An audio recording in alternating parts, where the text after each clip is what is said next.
എല്ലാവർക്കും ഹാപ്പി വിഷു. അപ്പോൾ നമ്മുടെ ഇന്നത്തെ വീഡിയോ ലിഥിയം അയൺ ബാറ്ററി ആയിട്ട് ബേസ് ആയിട്ടുള്ള ഈ ഒരു വീഡിയോയിൽ കാണുന്ന ലൈറ്റുകളെല്ലാം അതുപോലെ തന്നെ നമ്മൾ തന്നെ ഉണ്ടാക്കിയെടുത്ത വോൾട്ടും ആംബിയറും കാണിക്കുന്ന ഈ ഒരു മീറ്റർ രണ്ടും അതുപോലെ തന്നെ കൊതുക് ബാറ്ററി ഇതിനകത്തെല്ലാം നമ്മളിപ്പോൾ ലിഥിയം അയൺ ബാറ്ററിയാണ് ഉപയോഗിക്കുന്നത്. ലിഥിയം അയൺ ബാറ്ററി ഉപയോഗിക്കുകയാണെങ്കിൽ ഒരുപാട് വർഷം ആ ഒരു ബാറ്ററിക്ക് ലൈഫ് ഉണ്ടാവും. അതുപോലെ തന്നെ ബാക്കപ്പ് ഒരുപാട് കൂടുതൽ കിട്ടും. വല്ലപ്പോഴൊക്കെ ഒന്ന് ചാർജ് ചെയ്ത് ഉപയോഗിച്ചാൽ മതി. അതുപോലെ തന്നെ മെയിൻ്റനൻസ് ഇല്ല. അങ്ങനെ ഒരുപാട് ഗുണങ്ങളുണ്ട് ലിഥിയം അയൺ ബാറ്ററിക്ക് മറ്റുള്ള ബാറ്ററിയായിട്ട് കമ്പയർ ചെയ്യുമ്പോൾ. നമ്മൾ ഇന്നത്തെ വീഡിയോയിൽ നമ്മൾ സാധാരണ ഒരു ടേബിൾ ലാമ്പിനെ നമ്മൾ റീചാർജ് ചെയ്ത് ഉപയോഗിക്കുന്ന രീതിയിലാണ് ആക്കിയെടുക്കാൻ പോകുന്നത്. അതുപോലെ റെഡിമെയ്ഡ് ആയിട്ടുള്ള റീചാർജ് ചെയ്ത് ഉപയോഗിക്കാൻ പറ്റുന്ന ടേബിൾ ലാമ്പ് ഉണ്ട്. അപ്പോൾ അതിനാകുമ്പോൾ വലിയ ബാക്കപ്പോ കാര്യങ്ങളൊന്നും കിട്ടില്ല. നമ്മളിന്ന് ഉണ്ടാക്കാൻ പോകുന്ന സ്ക്രാപ്പിൽ നിന്ന് വാങ്ങിയ സാധനങ്ങൾ ഉപയോഗിച്ചാണ്. അപ്പോൾ നമ്മളിന്ന് നല്ല ബാക്കപ്പ് കിട്ടുന്ന രീതിയിലാണ് നമ്മളിന്ന് ഉണ്ടാക്കിയെടുക്കാൻ പോകുന്നത്. അതുപോലെ നമ്മളിതെല്ലാം വാങ്ങിയേക്കുന്നത് തൊടുപുഴ ഇടവെട്ടിയിലുള്ള ആനസിക്കയുടെ കടയിൽ നിന്നാണ്. അപ്പോൾ നമ്മളിന്ന് റീചാർജ് ചെയ്ത് ഉപയോഗിക്കുന്ന ടേബിൾ ലാമ്പ് ഉണ്ടാക്കാൻ വേണ്ടിയിട്ട് നമ്മൾ സ്ക്രാപ്പിൽ നിന്ന് വാങ്ങിയ ഈ ഒരു ലൈറ്റിൻ്റെ LED DOB ആണ് ഉപയോഗിക്കുന്നത്. അതുപോലെ ഇങ്ങനത്തെ 4 വോൾട്ടിൻ്റെ പല ടൈപ്പുള്ള DOB നമുക്ക് കടകളിൽ നിന്ന് മേടിക്കാൻ കിട്ടും. പിന്നെ നമ്മൾ ഈ ലൈറ്റിൻ്റെ ഈ ഒരു ഓണും ഓഫും ചെയ്യുന്ന ഈ സ്വിച്ച് കൂടി എടുക്കുന്നുണ്ട്. അപ്പോൾ ഇതിൽ നമുക്ക് ഓണും ഓഫും ചെയ്യാൻ പറ്റും. അതുപോലെ തന്നെ ഈ ലൈറ്റിൻ്റെ വെളിച്ചം കൂട്ടാനും കുറയ്ക്കാനും ഈ ഒരു സ്വിച്ചിൽ തന്നെ അതിൻ്റെ കൺട്രോളും കാര്യങ്ങളെല്ലാം ഉണ്ട്. അതുപോലെ നമുക്കിന്നിവിടെ കിട്ടിയേക്കുന്ന ഈ ഒരു ടേബിൾ ലാമ്പ് ഇത് ഫ്രഷ് ഐറ്റമാണ്. അതുപോലെ ഈ ഒരു ടേബിൾ ലാമ്പിന് ഇനി നമ്മൾ എങ്ങനെയാണ് ലൈറ്റ് സെറ്റ് ചെയ്യാൻ പോകുന്നതെന്ന് പറയാം. അതിനായിട്ട് നമ്മൾ ഈ ഒരു LED DOB അടിച്ചെടുത്ത് ഇതിന് ഹീറ്റ് സിങ്ക് ഇല്ലാണ്ട് വർക്ക് ചെയ്യാൻ പറ്റില്ല. അതിനായിട്ട് നമ്മൾ സാധാരണ 9 വാട്ട്സിൻ്റെ LED വരുന്ന ഇതുപോലത്തെ റൗണ്ട് ഹീറ്റ് സിങ്ക് ഉപയോഗിക്കുകയാണ് ചെയ്യുന്നത്. അപ്പോൾ ഈ ഒരു റൗണ്ട് ഹീറ്റ് സിങ്കിലേക്ക് നമുക്ക് ഈ ഒരു LED DOB കറക്റ്റായിട്ട് സ്ക്രൂ ചെയ്ത് വെക്കാം. അതുപോലെ നമ്മളിന്ന് ഉണ്ടാക്കുന്ന ഈ ലൈറ്റിനകത്ത് ഞാൻ ഉപയോഗിക്കുന്ന മൊബൈൽ ബാറ്ററിയാണ് പഴയത്. ഫോണുകളുടെ ബാറ്ററി ഉപയോഗിക്കുന്ന സമയത്ത് ആ ഒരു ബാറ്ററിയുടെ മേളിൽ ഈ കാണുന്ന പോലത്തെ ചെറിയൊരു ബോർഡ് ആ ഒരു ബോർഡ് ബാറ്ററിയിൽ നിന്ന് റിമൂവ് ചെയ്തിട്ടാണ് ഉപയോഗിക്കാവുള്ളൂ. അപ്പോൾ ഇങ്ങനെയുള്ള മൊബൈൽ ബാറ്ററിയുടെയും ലിഥിയം അയൺ ബാറ്ററിയും ചാർജിങ് വോൾട്ടും ഡിസ്ചാർജ് വോൾട്ടും എല്ലാം സെയിം ആണ്. ഇതുപോലുള്ള മൊബൈൽ ബാറ്ററിയോ അല്ലെങ്കിൽ ലിഥിയം അയൺ ബാറ്ററി ഉപയോഗിക്കുന്ന സമയത്ത് ഇതുപോലെയുള്ള ചാർജിങ് മോഡുകൾ കൂടി ഉപയോഗിക്കണം. അതുപോലെ നമ്മളിന്ന് ഉപയോഗിക്കുന്ന ചെറിയൊരു പവർ ബാങ്കിൻ്റെ ബോർഡാണ്. അതുപോലെ തന്നെ ഇങ്ങനെയുള്ള ചെറിയ ടൈപ്പ് ചാർജിങ് മോഡുകളും കിട്ടും. അപ്പോൾ പവർ ബാങ്കിൻ്റെ ബോർഡാണ് കുറച്ചും കൂടി നല്ലത്. അതുപോലെ ഈ ഒരു ടൈപ്പ് ചെറിയ പവർ ബാങ്കിൻ്റെ ബോർഡ് ഉപയോഗിക്കണം. നമുക്ക് അഡീഷണൽ ആയിട്ടുള്ള വേറെ ചാർജിങ് സോക്കറ്റ് നമുക്ക് ഇതിനകത്ത് കണക്ട് ചെയ്യാം. അതോടൊപ്പം തന്നെ നമുക്ക് ഒന്നിൽ കൂടുതൽ ബാറ്ററി പാരലായിട്ട് കണക്ട് ചെയ്യാനും പറ്റും. ഇതുള്ള പവർ ബാങ്കിൻ്റെ ചെറിയ ചാർജിങ് മോഡുകളാണെങ്കിൽ അതിനകത്ത് മാക്സിമം ഒരു ബാറ്ററി മാത്രമാണ് കണക്ട് ചെയ്യാൻ പറ്റുള്ളൂ. അപ്പോൾ ഇതെല്ലാം ഒന്ന് അഴിച്ച് ക്ലീൻ ആക്കിയിട്ടാണ് നമ്മൾ ബാക്കി പരിപാടിയിലേക്ക് കിടക്കുന്നുള്ളൂ.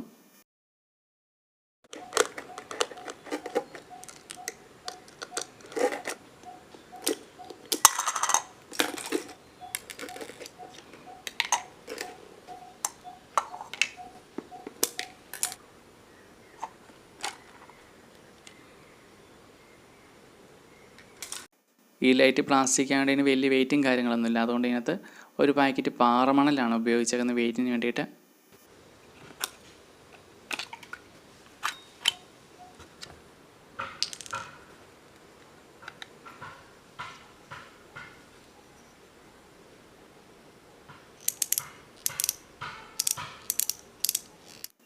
അതുപോലെ നമ്മൾ ഈ ലൈറ്റ് ചെക്ക് ചെയ്ത് നോക്കിയിട്ട് കുഴപ്പമൊന്നുമില്ല, നല്ല രീതിയിൽ തെളിയുന്നുണ്ട്.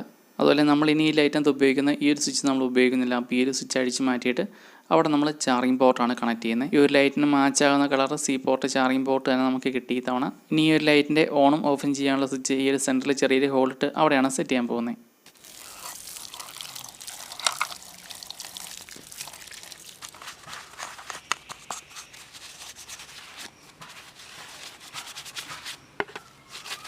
അങ്ങനെ നമ്മളെല്ലാം കഴുകി ക്ലീനാക്കി ഡ്രൈ ആക്കി എടുത്തിട്ടുണ്ട്. ഇനി നമുക്ക് ഈ ഒരു LED DOB നമുക്ക് ഈ ഒരു ഹീറ്റ് സിങ്കിലേക്ക് ഒന്ന് സെറ്റ് ചെയ്യാം. ഇതുപോലത്തെ LED DOBകൾ വർക്ക് ചെയ്യുന്ന സമയത്ത് അത്യാവശ്യം നല്ല രീതിയിൽ ഹീറ്റ് ഉണ്ടാവും. അങ്ങനെ ഓവർ ഹീറ്റ് ആയിട്ടുണ്ടെങ്കിൽ DOB വേഗം കംപ്ലൈൻ്റ് ആയി. ഇപ്പോൾ ഇതുപോലത്തെ LED DOBയും അതുപോലെ ഹീറ്റ് സിങ്കും തമ്മിൽ നല്ല രീതിയിൽ കോൺടാക്ട് ചെയ്യാൻ വേണ്ടിയിട്ട് തെർമൽ പേസ്റ്റ് നമ്മൾ ഇതുപോലത്തെ LED DOBയുടെ ബാക്കിൽ നന്നായിട്ട് തന്നെ തേച്ച് കൊടുക്കും. ഇതുപോലുള്ള തെർമൽ പേസ്റ്റ് അല്ലെങ്കിൽ ഹീറ്റ് സിങ്ക് കോമ്പൗണ്ടിന് ചെറിയ ബോട്ടിലിന് 10 രൂപ. അപ്പോൾ ഇതുപോലെയുള്ള LED DOBകൾ ഉപയോഗിക്കുന്ന സമയത്ത് അതിൻ്റെ ബാക്കിൽ നല്ല രീതിയിൽ തെർമൽ പേസ്റ്റ് ഉപയോഗിക്കുക. അപ്പോൾ നമ്മളിവിടെ തെർമൽ പേസ്റ്റ് ഇട്ട് കഴിഞ്ഞിട്ട് ഈ ഒരു DOB കറക്റ്റായിട്ട് ഹീറ്റ് സിങ്കിലേക്ക് സ്ക്രൂ ചെയ്ത് ഉറപ്പിച്ചിട്ടുണ്ട്. അപ്പോൾ നല്ല രീതിയിൽ തന്നെ ഗ്യാപ്പൊന്നുമില്ല, നല്ല രീതിയിൽ സെറ്റായിട്ട്. അതുപോലെ നമുക്കിനി ഈ ഒരു DOBയിലേക്ക് 2 വയർ കൂടി കണക്ട് ചെയ്യാനുണ്ട്. അപ്പോൾ നമുക്ക് ഈ ഒരു ഹീറ്റ് സിങ്കിൻ്റെ തുളയെല്ലാം സെൻറ്ററിലെ ഹോൾ അടഞ്ഞു പോയതുകൊണ്ട് നമ്മൾ ഈ ഒരു സൈഡിൽ സ്ക്രൂ ഇട്ട് തന്നെയാണ് തുളയിട്ട് കൊടുക്കുന്നത്. അപ്പോൾ നിങ്ങൾക്ക് ഡ്രില്ലിംഗ് മെഷീനൊന്നും ഇല്ലെങ്കിലും അതുപോലെ സ്ക്രൂ ഇട്ടാണെങ്കിലും നമുക്ക് ഹോൾ ഇട്ട് കൊടുക്കാൻ പറ്റും. അതുപോലെ ഇപ്പോൾ നിങ്ങളുടെ കയ്യിൽ കിട്ടുന്ന ചിലപ്പം DOB ഇതുപോലത്തെ ആയിരിക്കണമെന്നില്ല. മിക്ക ഇലക്ട്രോണിക് ഷോപ്പിലും ഇതുപോലത്തെ LED DOBകൾ 4 വോൾട്ടിൻ്റെ മേടിക്കാൻ കിട്ടും. അപ്പോൾ നമ്മൾ ലിഥിയം അയൺ ബാറ്ററി ഉപയോഗിച്ച് ഇങ്ങനത്തെ ലൈറ്റുകൾ ഉണ്ടാക്കി എടുക്കുകയാണെങ്കിൽ കുറേ നാൾ ലൈഫ് ഉണ്ടാകും. ആ ഒരു ബാറ്ററിക്ക് വേഗം കംപ്ലൈൻ്റ് ആവില്ല. അതുപോലെ തന്നെ നമുക്ക് ഒരുപാട് സമയം ബാക്കപ്പും കൂടുതൽ കിട്ടും. നമ്മളങ്ങനെ സ്ക്രൂ ഉപയോഗിച്ച് 2 ഹോൾ ഇട്ട് കൊടുത്തിട്ടുണ്ട് വയർ പുറത്തേക്ക് എടുക്കാൻ വേണ്ടിയിട്ട്. നമ്മളിപ്പോൾ ഇവിടെ ഇങ്ങനെ സെറ്റ് ചെയ്തെടുത്താൽ ഈ ഒരു LED കറക്റ്റ് മാച്ചാണ് ഈ ഒരു ലൈറ്റിന്. അപ്പോൾ ഇതിൻ്റെ വയർ ബാക്കിലേക്ക് വലിക്കുന്ന സമയത്ത് അത്യാവശ്യം നന്നായിട്ട് തന്നെ ടൈറ്റ് ആകുന്നുണ്ട്. എങ്കിലും നമ്മൾ പശയും കൂടി ഇട്ട് ഒട്ടിക്കുന്നുണ്ട്. അതുപോലെ നമ്മൾ ഈ ലൈറ്റ് കുറച്ചും കൂടി ഒന്ന് സെറ്റ് ചെയ്തെടുക്കാൻ വേണ്ടിയിട്ട് 9 വാട്ട്സിൻ്റെ LED ഫ്രണ്ടിൽ വരുന്ന ഈ ഒരു ഗ്ലാസ്, അപ്പോൾ ഇത് നമ്മൾ ഈ ലൈറ്റിന് ഇവിടെ ഒട്ടിച്ച് കൊടുക്കാനാണ് ഉദ്ദേശിക്കുന്നത്. അപ്പോൾ ആദ്യമേ ഹീറ്റ് സിങ്ക് നന്നായിട്ട് ഒട്ടിച്ച് കഴിഞ്ഞിട്ടാണ് ആ ഒരു വെള്ളത്തെ ക്യാപ്പ് കൂടി ഇട്ട് ഒട്ടിക്കുന്നത്. അപ്പോൾ നമ്മൾ ഇതും കൂടി ഒന്ന് പശയിട്ട് ഒട്ടിക്കുകയാണ്. അങ്ങനെ ലൈറ്റിൻ്റെ പരിപാടിയെല്ലാം സെറ്റായിട്ടുണ്ട്. ഇത് നല്ല രീതിയിൽ തന്നെ ക്ലിയർ ആയിട്ട് കിട്ടിയിട്ടുണ്ട്. നല്ല ഫിനിഷിങ് കാര്യങ്ങളൊക്കെ ആയി. ഇനി നമുക്ക് അടുത്തായിട്ട് ചെയ്യേണ്ട ഈ ഒരു ലൈറ്റിൻ്റെ സ്റ്റാൻഡിൻ്റെ മേളിൽ വരുന്ന ഈ ഒരു കവറിൽ ചെറിയൊരു ഹോൾ ഇട്ടിട്ട് ഇതിൻ്റെ ഓണും ഓഫും ചെയ്യാനുള്ള ആ ഒരു സ്വിച്ച് സെറ്റ് ചെയ്യണം. പിന്നെ നമുക്ക് ചെറിയൊരു LED indicator, charging indicator Onam set ചെയ്യാനുണ്ട്. അപ്പോൾ അതിനും ചെറിയൊരു ഹോൾ ഇട്ട് കൊടുക്കും. അപ്പോൾ ഇതാണ് ഇതിൻ്റെ ഓണും ഓഫും ചെയ്യുന്നതും അതുപോലെ തന്നെ വെട്ടം കൂട്ടാനും കുറയ്ക്കാനുള്ള ഒരു സ്വിച്ച്.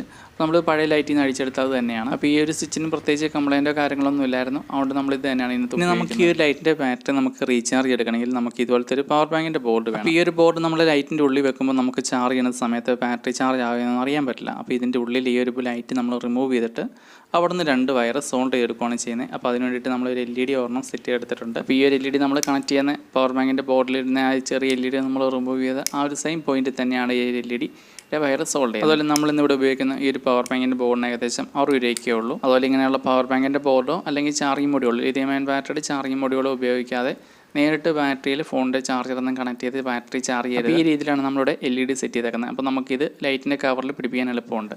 അതുപോലെ നമ്മൾ ഈ ഒരു ടൈപ്പ് പവർ ബാങ്കിൻ്റെ ബോർഡ് ഉപയോഗിക്കുന്നതിന് വേറെ ഒരു കാരണം, പൊതുവേ നമുക്ക് മേടിക്കാൻ കിട്ടുന്ന പവർ ബാങ്കിൻ്റെ ബോർഡുകളിൽ നിന്നും ഇതുപോലത്തെ അഡീഷണൽ ആയിട്ടുള്ള ചാർജിങ് പോർട്ട് കണക്ട് ചെയ്യാനുള്ള പോയിന്റുകൾ വളരെ കുറവാണ്. അപ്പോൾ ഈ ഒരു ചെറിയ ബോർഡിൽ നമുക്ക് അഡീഷണൽ ആയിട്ടുള്ള ഇതുപോലത്തെ ചാർജിങ് പോർട്ട് കണക്ട് ചെയ്യാനുള്ള 2 പോയിന്റ് ഉണ്ട്. അപ്പോൾ ഈ ഒരു രീതിയിൽ പോസിറ്റീവ് നെഗറ്റീവ് മാറാതെ തന്നെ കണക്ട് ചെയ്ത് ഈ ഒരു ബോർഡ് ഉപയോഗിച്ച് നമുക്ക് അത്യാവശ്യം 3 ബാറ്ററി വരെയും കൊടുക്കാം. 3 കൂടുതൽ ബാറ്ററി ഞാൻ ഇവിടെ കൊടുത്തു നോക്കിയിട്ടും കുഴപ്പമില്ല. അത്യാവശ്യം നല്ല രീതിയിൽ ആ ഒരു ബോർഡ് ഹീറ്റ് ആവുന്നുണ്ടെന്നുള്ളൂ, അല്ലാതെ കുഴപ്പമൊന്നുമില്ല. അപ്പോൾ നമുക്ക് എന്തായാലും 3 ബാറ്ററി അല്ലെങ്കിൽ 2 ബാറ്ററിയൊക്കെ സുഖമായിട്ട് നമുക്ക് ഈ ഒരു ബോർഡിൽ കൊടുക്കാം. ഇനി നമുക്ക് ഈ ഒരു പവർ ബാങ്കിൻ്റെ ബോർഡിലേക്ക് ബാറ്ററി എന്നുള്ള പോസിറ്റീവ് നെഗറ്റീവ് കണക്ട് ചെയ്താൽ മതി. അപ്പോൾ നമ്മൾ ലൈറ്റിൻ്റെ ആ ഒരു പോസിറ്റീവ് നെഗറ്റീവും കൂടെ ഈ ഒരു ബാറ്ററിയിലായിട്ട് നേരിട്ട് കണക്ട് ചെയ്തേക്കുവാണ്. അപ്പോൾ ഇങ്ങനെ കണക്ട് ചെയ്യുന്നിടത്തോട്ട് കുഴപ്പമൊന്നുമില്ല. അപ്പോൾ ഒരുപാട് സമയം ബാറ്ററി ചാർജ് പൂർണ്ണമായിട്ട് തീരുന്നോളം വരെ ഉപയോഗിക്കാതിരുന്നാൽ മതി. ലൈറ്റിന് വെളിച്ചം കുറയുന്ന സമയത്ത് വീണ്ടും ബാറ്ററി ചാർജ് ചെയ്തിട്ട് ഉപയോഗിക്കുക. അപ്പോൾ നമ്മളിവിടെ ഉണ്ടാക്കിയെടുത്തേക്കുന്ന ഈ ലൈറ്റിൻ്റെ കണക്ഷനും കാര്യങ്ങളെല്ലാം കംപ്ലീറ്റ് ആയിട്ടുണ്ട്. അതുപോലെ ഈ ലൈറ്റിൻ്റെ ബാക്കിലെ കവർ, ഈ ഒരു കവറിലാണ് നമ്മൾ ബാറ്ററി ഒട്ടിച്ചേക്കുന്നത്. ഇപ്പം ഗ്ലൂ ഗൺ വെച്ചാണ് ഒട്ടിച്ചേക്കുന്നത്. ഈ അടപ്പും കൂടി ഇട്ട് സ്ക്രൂ ചെയ്താൽ മതി. ഇതിൻ്റെ പണിയെല്ലാം കംപ്ലീറ്റ് ആയി. അപ്പോൾ അങ്ങനെ നമ്മുടെ ലൈറ്റിൻ്റെ പരിപാടി എല്ലാം കംപ്ലീറ്റ് ആയിട്ട് തീർന്നിട്ടുണ്ട്. നമ്മൾ ജസ്റ്റ് ഒന്ന് ചാർജിങ് ഇട്ടേക്കുവാണ്. അപ്പോൾ നമ്മളിന്നിവിടെ ഉണ്ടാക്കിയെടുത്തേക്കുന്ന ഈ ലൈറ്റിന് നല്ല രീതിയിൽ വെളിച്ചവും കാര്യങ്ങളൊക്കെ ഉണ്ട്. അതുപോലെ തന്നെ ഇതിൻ്റെ ഫുൾ ബ്രൈറ്റ്നസ് ഇടേണ്ട കാര്യമില്ല. ഏറ്റവും കുറഞ്ഞിടുമ്പോൾ തന്നെ അത്യാവശ്യം നല്ല വെളിച്ചവും കാര്യങ്ങളും കിട്ടുന്നുണ്ട്. അതുപോലെ തന്നെ നമ്മളിവിടെ ഉപയോഗിച്ചിരുന്ന LED DOB ആയതുകൊണ്ട് തന്നെ തീരെ ഹീറ്റിംഗ് കുറവാണ്. അതുപോലെ ഇതിൻ്റെ +2 പുസ്തകമാണ്. അന്നൊന്നും ഞാനിങ്ങനെ രാത്രിയിലൊന്നും എടുത്ത് നോക്കിയിട്ടില്ല. ഈ ലൈറ്റ് സെറ്റപ്പ് ആക്കിയപ്പോൾ ജസ്റ്റ് ഒന്ന് എടുത്ത് നോക്കിയെന്നേ ഉള്ളൂ. അതുപോലെ ഇന്ന് ഞാനിവിടെ എടുത്തേക്കുന്ന 4 വോൾട്ടിൻ്റെ LED ആയതുകൊണ്ട് നമുക്ക് 3.7 വോൾട്ടിൻ്റെ ഒരു ലിഥിയം അയൺ ബാറ്ററി ഉപയോഗിച്ചാൽ മതിയായിരുന്നു. ഇനി ചില എമർജൻസി ലൈറ്റുകൾക്ക് 6 വോൾട്ടിൻ്റെ ബാറ്ററിയൊക്കെ ആയിരിക്കും വരുന്നത്. അപ്പോൾ അങ്ങനെയുള്ള ലൈറ്റുകൾക്ക് നമുക്ക് 3.7 വോൾട്ടിൻ്റെ ലിഥിയം അയൺ ബാറ്ററി 2 സീരിയലായിട്ട് കണക്ട് ചെയ്തൊക്കെയാണ് ഉപയോഗിക്കേണ്ടത്. അപ്പോൾ അതിൻ്റെ ഡീറ്റെയിൽ ആയിട്ടുള്ള വീഡിയോ നമ്മുടെ ചാനലിൽ കിടപ്പുണ്ട്. കുറച്ച് ദിവസം മുമ്പ് നമ്മൾ ഒരു നീല എമർജൻസി ലൈറ്റ് റീസ്റ്റോറേഷൻ ചെയ്യുന്ന വീഡിയോ ചെയ്തിട്ടുണ്ടായിരുന്നു. ആ ഒരു വീഡിയോ കണ്ടാൽ മതി. അതുപോലെ നമ്മൾ ഇന്നിവിടെ ഉണ്ടാക്കിയെടുത്താകുന്ന ഈ ഒരു ലൈറ്റിനകത്ത് നമ്മൾ ചെറിയൊരു പവർ ബാങ്കിൻ്റെ ബോർഡ് വെച്ചിട്ടുണ്ട്. അതുപോലെ ഒന്നിൽ കൂടുതൽ ലൈറ്റുകൾ നമ്മൾ ഈ ലിഥിയം അയൺ ബാറ്ററി ഉപയോഗിക്കുന്ന സമയത്ത് ഓരോ ലൈറ്റുകൾക്കും സെപ്പറേറ്റ് ആയിട്ടുള്ള ചാർജിങ് മൊഡ്യൂളോ അല്ലെങ്കിൽ പവർ ബാങ്കിൻ്റെ ബോർഡോ വെക്കേണ്ട കാര്യമില്ല. അതിന് ഈ രീതിയിൽ ചെയ്താൽ മതി. ഇതുപോലെ ഒരു പവർ ബാങ്കിൻ്റെ ബോർഡ് എടുത്ത് ആ ഒരു ബോർഡിൽ ബാറ്ററി കണക്ട് ചെയ്യേണ്ട അവിടെ ഈ രീതിയിൽ വയർ സോൾഡർ ചെയ്തേക്കുവാണ്. ആ ഒരു വയറിൻ്റെ എൻഡിൽ ഇതുപോലത്തെ ചെറിയ DC കണക്ടറാണ് കൊടുത്തേക്കുന്നത്. മെയിൽ പിൻ, ലൈറ്റിൽ ഫീമെയിൽ സോക്കറ്റും. അപ്പോൾ ഈ ഒരു കണക്ടർ ലൈറ്റിലേക്ക് കണക്ട് ചെയ്യുന്നു. എന്നിട്ട് പവർ ബാങ്കിൻ്റെ ഇൻപുട്ടിലേക്ക് ഫോണിൻ്റെ ചാർജർ കണക്ട് ചെയ്താണ് ലൈറ്റുകളെല്ലാം ചാർജ് ചെയ്തെടുക്കുന്നത്. അപ്പോൾ നല്ല രീതിയിൽ തന്നെ പെട്ടെന്ന് തന്നെ ചാർജ് ആയി. ഇതിൽ കൂടുതൽ ലൈറ്റുകളുള്ള സമയത്ത് നമുക്ക് ഓരോ ലൈറ്റുകൾക്കും പവർ ബാങ്കിൻ്റെ ബോർഡ് വെക്കേണ്ട കാര്യവുമില്ല. അപ്പോൾ ഇനി പുതിയൊരു വീഡിയോ ആയിട്ട് വീണ്ടും കാണാം.